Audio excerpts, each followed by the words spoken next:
My name is Snow, and I'm an Android developer at Groupon Silicon Valley working on the amazing e-commerce app for millions of users. Here are the ways that you can reach out to me. Feel free to email me, or Twitter is probably the best way at Zhao Siruo. Also, G+ Zhao space Siruo is another good way. So, as I said, I'm here today to talk about the static code analysis tool Lint, specifically Android Lint. Of course, since we're here at droidCon SF. I will briefly touch on what is static code analysis, what is Lint, and go straight into the fun part, customizing Lint. I will show you how to suggest a builder pattern for a constructor with too many parameters using Lint, where I will explain the components for a Lint rule, the AST and UAST APIs that Lint is using, and of course, how to test our new rule. After that, I'll go over some common static code analysis tools in Android and provide guidelines on how to choose the best tool for a specific need. And at the end, everyone's favorite part, Q&A. So please save your questions to the end as we're trying to cover a lot of contents today. Now, let's take a deep breath with me. And off we start. Please do me a favor and raise your hand if you've seen this before or something similar. Great, thanks. If you've been developing Android for a while, this must look quite familiar. This is a snippet of a Lint report generated after each build. In this particular one, there are 4 warnings and 1 arrow in categories such as correctness, security, and usability, etc. If I want to look at more details on a particular issue, for example, the first one, duplicate IDs, I can just click on it, and then I'll be going to the corresponding session like this, where the exact location of the issue will be highlighted, and also you see the code snippets, and of course the ID, the category again, and the severity and priority level. Then if I hit explain, I'll see some extra explanation like this. And hopefully that's enough information for you to resolve the issue.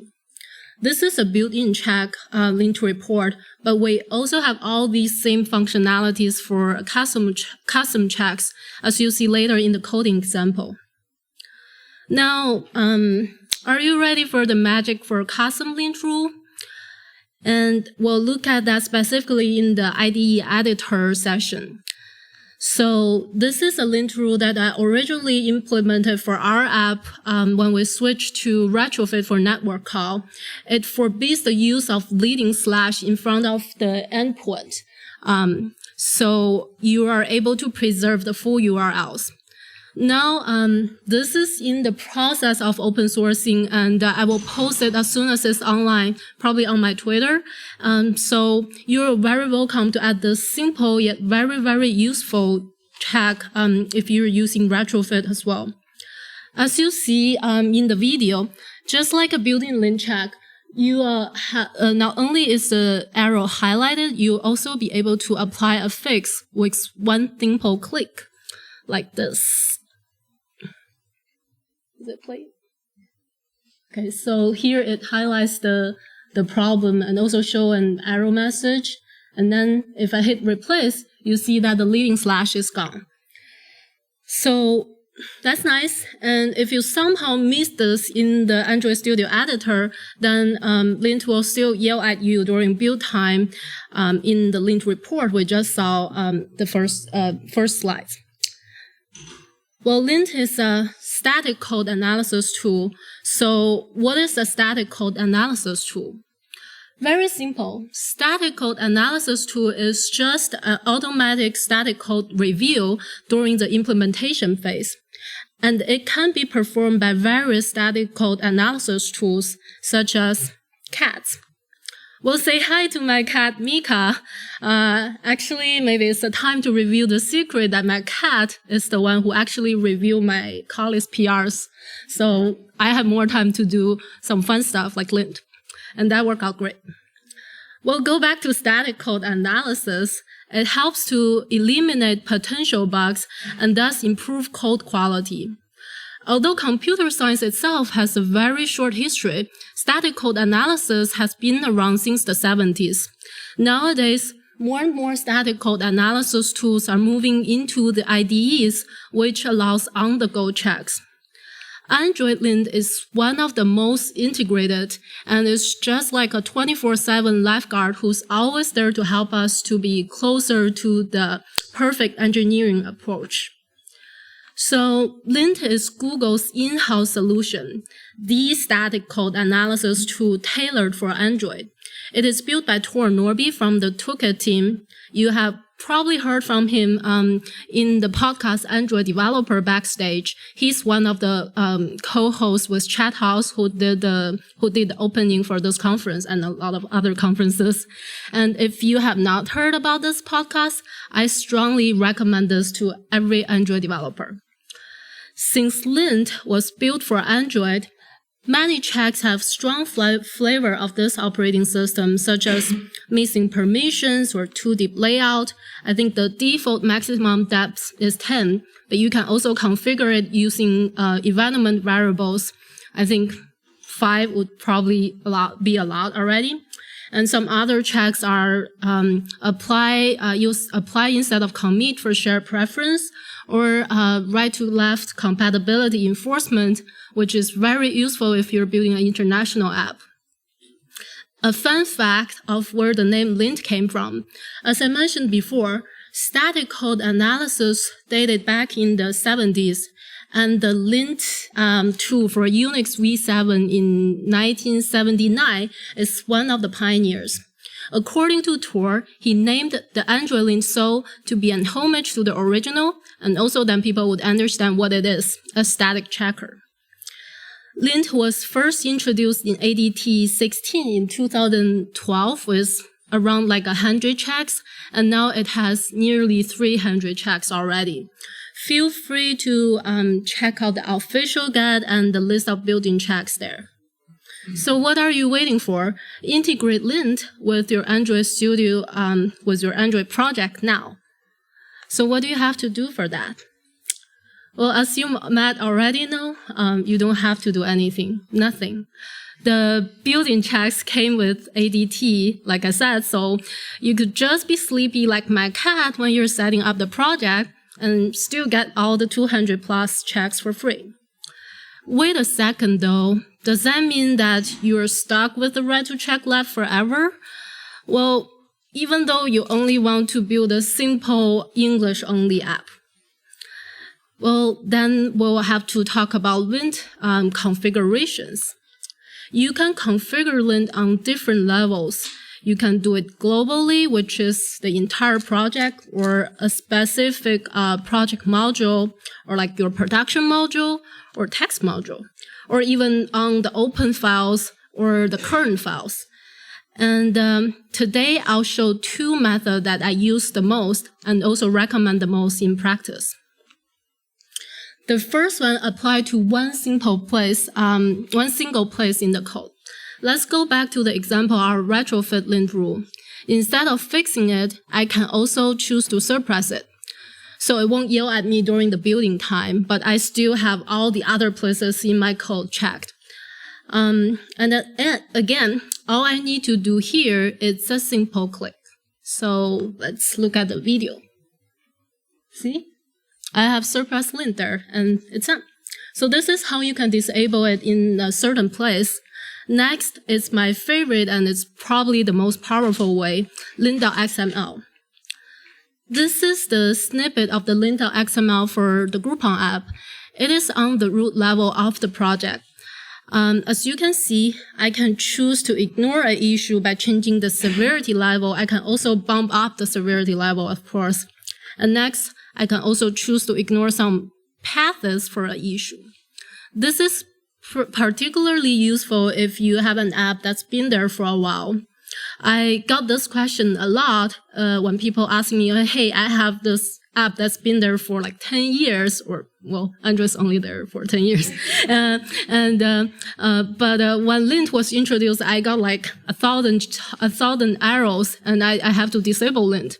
Well, don't disable Lint. You can just use this technique to kind of create a baseline for your Lint checks. So then you can fix the issues on those patches later, but also kind of not allowing new errors on the same categories to be added. So, of course, custom Lint rules can be configured just the same way as the built-in ones. And now let's write one. Today, we're going to implement the Java constructor detector. The idea comes from the item 2 of effective Java. Consider a built-in pattern when faced with too many constructor parameters. By the way, effective Java is a great place to start if you're looking for some ideas on customizing Lint rules or just to become a better Java developer. So here are some assumptions that I have to make so that we can focus on how to work with Lint instead of, handling the edge cases for all the kind of logics. We're assuming that there's only one constructor per object, so no need to check multiple constructors. However, note that the builder pattern is specifically useful for an object with multiple constructors which form a telescope pattern. So stay tuned as I'm also working on open sourcing the complete logics of this one as well. Next assumption, we only have optional fields so that we don't have the special build method for the mandatory field. And then all the parameters have the same naming as the corresponding fields, so we don't need to check which parameter got assigned to which field. And finally, we're assuming that constructor does field assignment only, so we don't have to worry about the body of the constructor. However, I think it's really straightforward to add the body, so you'll be able to do that very well after this talk. And now let's look at an example in the code. Look at the constructor of foo. It has 3 parameters. I was like, how dare you? Because we just said not too many parameters, right? And thus we want to say that this is not okay. We want to have something like this, a nice builder pattern. Pretty straightforward, right? So let's jump into Android Studio now and set up our project. Within a few clicks, we'll have the module for the library. Just click on File, New, and New Module. And make sure you choose Java Library and name it. And you should see the library within your project like this. Now we need to add the Lint API dependencies in the build.gradle for our module so we can use them in our code. This is the build.gradle. And it should have something there already now. We'll just add on top of it. So we need the Lint APIs and make sure to include the test dependencies as well. Before writing the Java code, let's take a closer look on the key components in customizing a Lint rule. So the most important part is the detector. It holds the logic on how to identify the issue, or issues, because one detector can actually detect one or multiple issues. A detector includes issues and scanner. An issue is a reference to the issue being reported by our detector. You see later in the code that it also set up the properties of an issue as well. And the scanner is the heavy lifting part of the detector, where it specifies the logic on how to detect the rule and also the fixes to suggest. After the detector is implemented, we need to put a reference of the issue into something called issue registry, which is which it stores the list of issues. It's kind of like Android manifest, where it registers all the activities, but instead we are storing the issues. Finally, I said don't forget tests. Lint has a great testing API, so we could make sure our rule is working before applying it to actual code. Now, this is our Java constructor detector. It needs to extend detector and implement the UAST scanner in it. And here I'm creating the issue. I need to name it and specify the ID first. ID is used in places like the Lint report and also the surplus Lint example we just saw. Next is the brief description. It's also used in the Lint report and also IDE's preference dialog, which is the label thing we saw early in the video. Then the full explanation. We saw this at the beginning when I was click on explain and it popped up a more comprehensive explanation. This can be multiple lines and you can also use some markdown markup such as bold, italic, or monospace. And then there's the category. There are many predefining categories such as performance, correctness, security, etc. I use correctness here, but you can also create your own. Next is the priority. This is the importance of the issue on the scale of 1 to 10. I use 6 here. As you see later, it matches the severity. So you know that the next one is the severity. And here I'm using a warning, and it matches the 6 out of 1 to 10. And this describes the kind of the interaction with your building process and your build tools. I'm saying warning here so it does not fail the build, but remember for the retrofit one, I actually said that's fatal, so it's gonna fail the build. And last parameter in the issue is implementation. This is where the scope of the issue can happen. It can range from Java files or XML files or even Gradle files. Here, that multiple issue can reuse the same implementation. So it might be a good idea to create a class variable here if you are actually in that situation. So this is the issue. Now let's look at our scanner.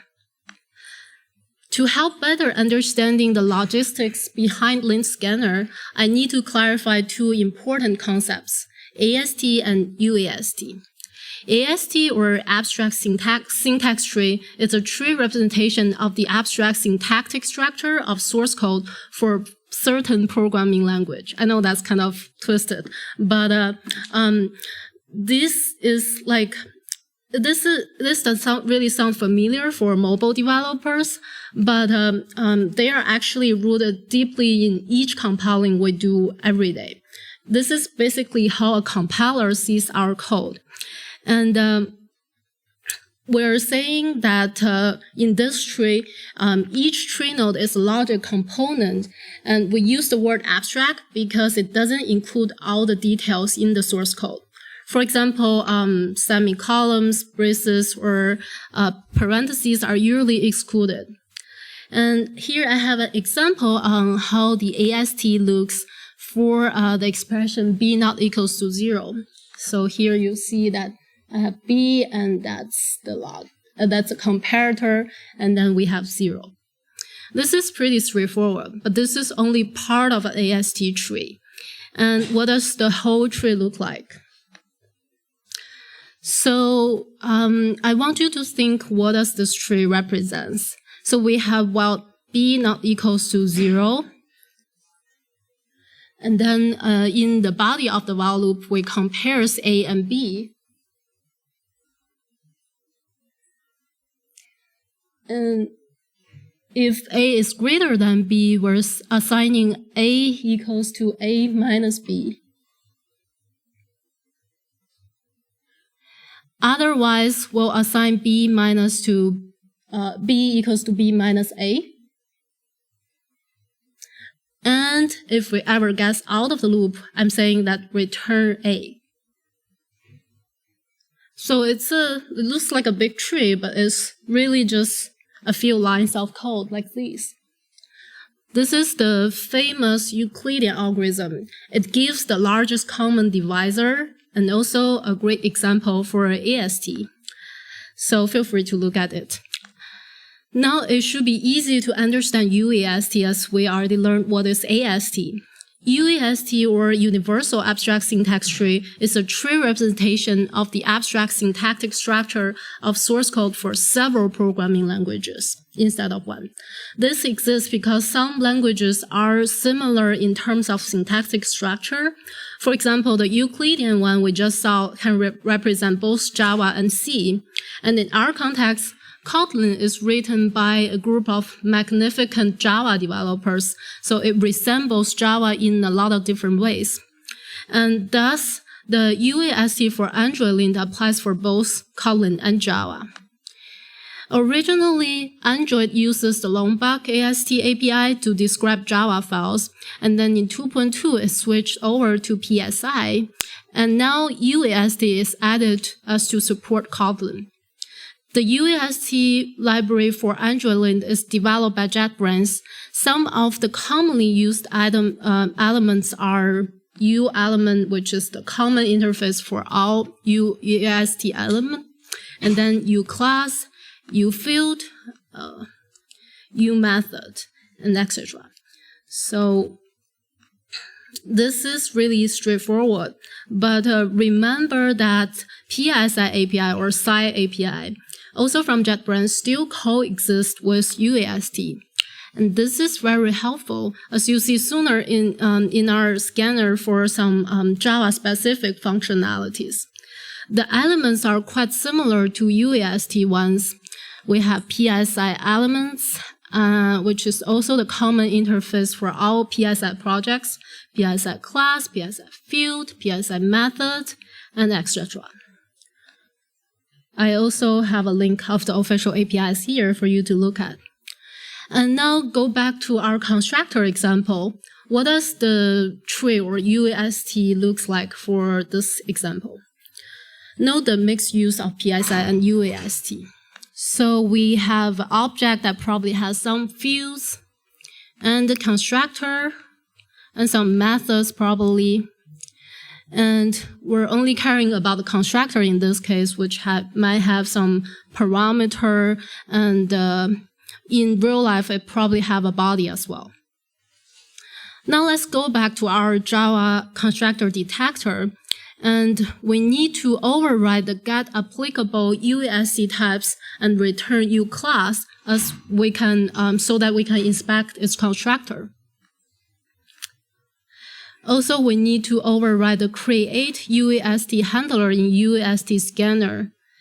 And for this handler, we need to override the visit class. There are also other visitor methods you can use, depends on what you are trying to detect.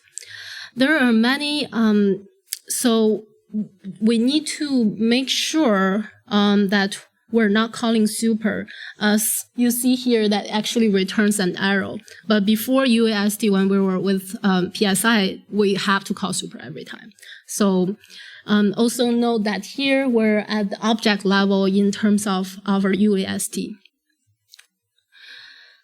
Then Lint has many kind of really helpful methods built in already. So before you do things the hard way, try to look to see if there's some existing logics that you can borrow. For example, here I'm calling the really convenient get constructors method for UClass. Note that this returns an array of PSI methods. Also, in our abstract syntax tree, we have moved from the object level to the constructor level already. And next, we need to kind of get the constructor, and we want to iterate through them. Note that we're assuming that there's only one constructor, so we're actually only just getting the first one. Next thing, we are moving to the parameter list, and there's also a really convenient method called getParameterList from the constructor. So we are actually at the parameter level in the AST tree.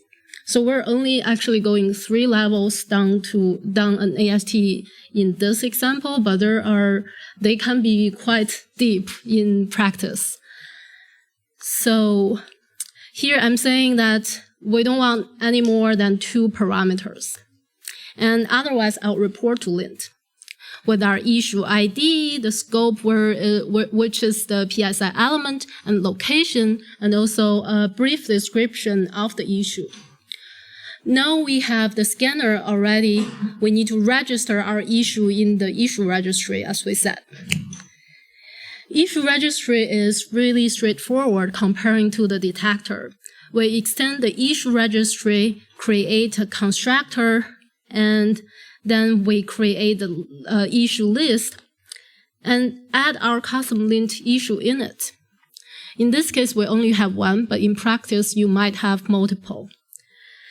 And once we're done with that, we need to override get issues and return our list. Now, issue registry is done. We need to go back to our Gradle files because we need to pass this issue registry to the Lint, to our Lint registry so that it knows that there's some custom rules existing. Also, I'm construct a jar file.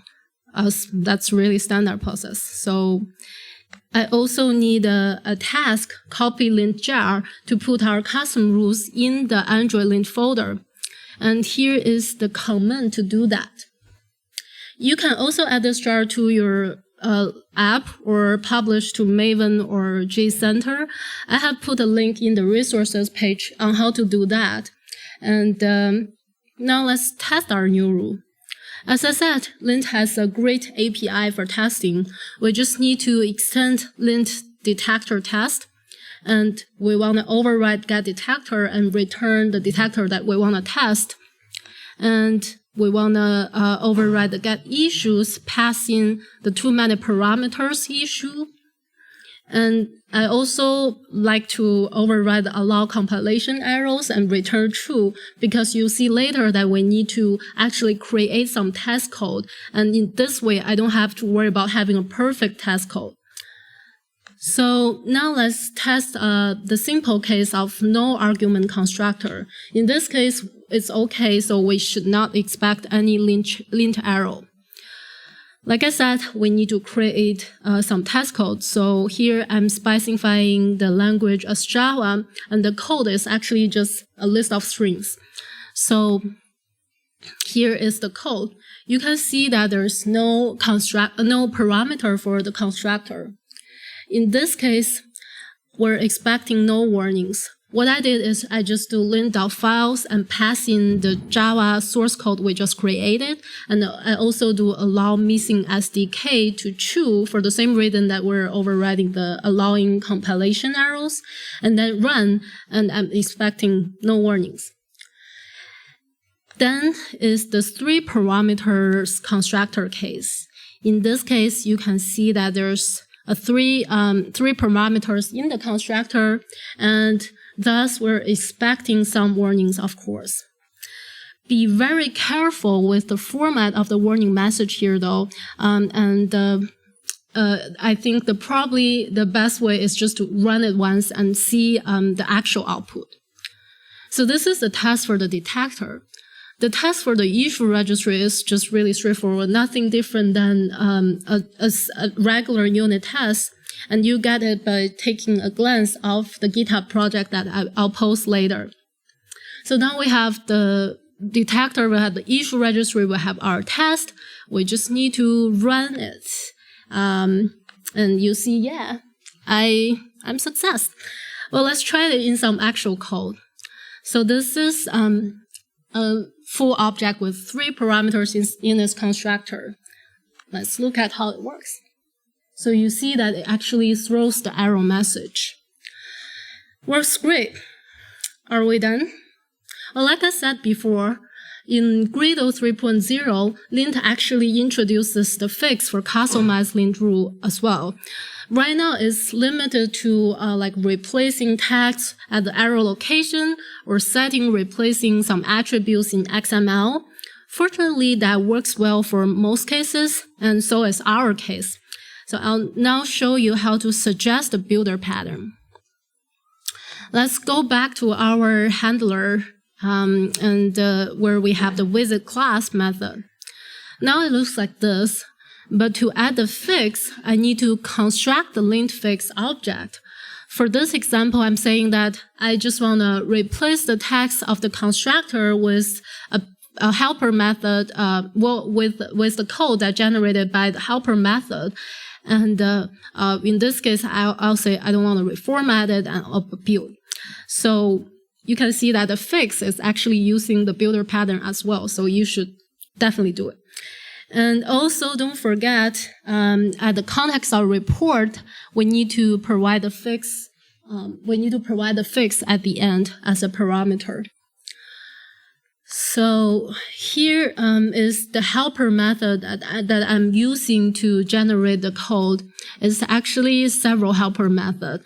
And you can see that I'm just using a string builder to build the lines of code that that I need for the builder.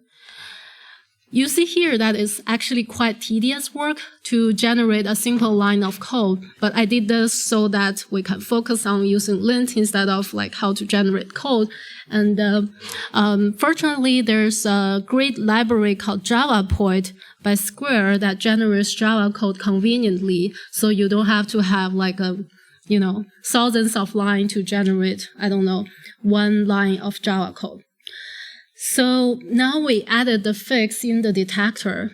No change needed in the issue registry, and we just need to change the tests accordingly. Let's go back to our no-arc constructor test.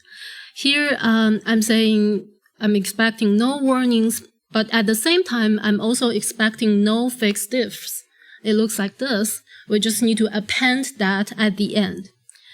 Then for 3 parameters constructor case, we are definitely expect some kind of fixed diffs. So it's actually really long. It's probably like 5-6 times of the code that I'm actually showing on the screen. But it's, again, just some lines of code, and the easiest way is probably just to run it once and make sure that's the output you are expecting and use that in your test. So let's run it again. And of course, because I pre-recorded this, how does it work in the actual code though? So here I'm back in the full example, and you see that it actually allows me to just add like these many lines of code with one click. Isn't that nice? So are we done now? Well, I guess you know me already. I'm sorry, but there are just so much more you can do with Lint. Like I said, in the example of 2D layout, you can use the environment variable to configure Lint. And remember, currently in our example, I'm just hard-code the limit of parameters in constructor, like here. So why not use the environment variable if there is one? So within our detector, I will declare a parameters count limit and then try to assign it with the system.getIf Android Lint constructor parameters count limit if there's a valid one. By the way, that's really bad naming. You should use someone better if you've got one. And all I'm doing here is I'm doing some sanity check. I'm seeing if there's a valid value with the environment variable. If not, I'll just use my hard-coded tool here. And then don't forget to change it back in the visit.class. So see here, I'm using the parameters count limit instead of the hard-coded one that I was using before. The changes in the tests are trivial. So just use the setIf to mark the environment variable. So again, check out GitHub. Very simple changes, but this just brings your custom check to another level of solidness and user-friendliness. And that's the end of the coding session. So now we've got a comprehensive understanding of Lint. Let's chill down a little bit with my cat. She likes to sniff the flowers from time to time when she's taking a break. And take a look at some of the common static code analysis tools for Android. We'll go over some third-party tools, checkstyle, PMD, Findbugs, and then we'll do a comparison of to decide when to use which. By the way, those are the ones that we're actually using in the production app, and I strongly recommend you to use them as well. Most of them can be just set up by one line in the Gradle. So let's go into it. First, we have the checkstyle. Well, coding standard is always the first thing we need to learn when we're starting with a new language. As the name suggests, checkstyle, developed in 2001, takes the tedious yet essential work of enforcing Java coding standard off the developer's shoulder so we can focus on more creative stuff. It has checks like indentations, white spaces, placement of brackets and parentheses, and etc. Note that checkstyle is highly configurable, and feel free to take a look at the official document and the example of Google Java style guide in case you're interested. The second one is PMD, came around in 2002. Funny fact of this tool, there's not an official name for PMD. Some of the interesting name propositions are pretty much done, project meet deadline, and the one that sounds the most legit is programming mistake detector. Instead of enforcing coding standard, it scans through the file code, the source code, looking for common programming flaws such as empty track catch, and using equals instead of equals, or unused variables and imports. And this is really important. PMD is quite powerful as it actually is a multiple language tool. It supports 8 languages, including Java, JavaScript, and XML, etc. So you know why we're using it for Android, because we use both Java and XML, right? Last but not least is Findbugs. Findbug is a Java static code analysis tool built in 2006. The idea is similar to PMD as the name suggested, but the actual mechanism is scanning through the bytecode instead of source code. Here are some problems that Findbugs found and PMD doesn't, such as improper use of equals, which is like you use equal method fills on subtypes, or impossible cast, a collection which contains itself, or infinite loops, etc. And also here's the official document. So let's go into the comparison. First, we have checkstyle, which, so this is in terms of Android development. It's working on the language of Java and is highly configurable. We use it for Java standard enforcement. And then the PMD is for Java and XML, again, in terms of Android development. And then it's really highly configurable. It does source code error check. Last is Findbugs, and it's also working on Java only. Configurability is pretty good. And we use it for bytecode error check. The last is Lint, which we've been talking for the past 40 minutes, so what do we use that for? Well, Lint is working on a lot of languages such as Java, XML, GUI, or Gradle, and also Kotlin. This is the only one that has the Kotlin error checks now. And it's highly configurable and customizable. And what do we use that for? So I would say that it's good for both style and error check, specifically for Android related, such as the Android Java or XML, and also Gradle, Kotlin, and some business logics. Say if at Groupon we have thousands of deals, right? For each deal, we want to say the description of this deal can only be within 1,000 characters limit. Then we can use Lint for that. And another great use is library tests. I talked to Jake before this conference, and he said that he actually provided the lint checks for his users within the Butterknife so that the library users could get your checks for free. For example, the retrofit one would be a great example as well if the retrofit team actually decide to include it within their project. And I have reasons to believe that in the future, Lint is going to perform a more and more important role in Android development because of the seamless integration with Android Studio and continuous support from Google. So, get started with it, and that is the end of our talk. Here is the link of the GitHub project, and again, the ways you can reach out to me if you have questions. I'll let you guys take a picture.